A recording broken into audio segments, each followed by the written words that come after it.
ભારતીય જનતા પાર્ટીની આજે 23 બેઠકો બિનહરીફ જાહેર કરવામાં આવે છે. તમામ બિનહરીફ અમારા ચૂંટાયેલા સભ્યોની હાજરી છે. બધાને હું અભિનંદન પાઠવું છું. સાથોસાથ ગોંડલની ગુંડાગીરીના આક્રોશથી. તો નમસ્કાર દર્શક મિત્રો, વિડીયોમાં તમારું સ્વાગત છે.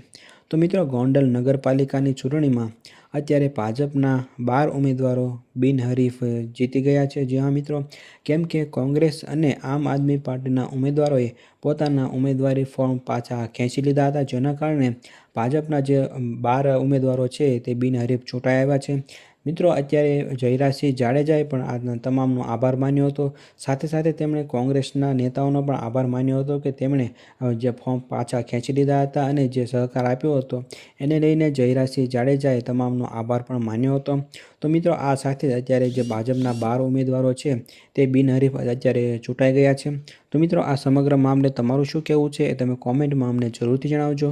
અને આ વિડીયો જો તમને પસંદ આવ્યો હોય તો વિડીયોને એક લાઇક કરી દેજો અને સાથે સાથે ચેનલને સબસ્ક્રાઈબ પણ જરૂરથી કરી દેજો.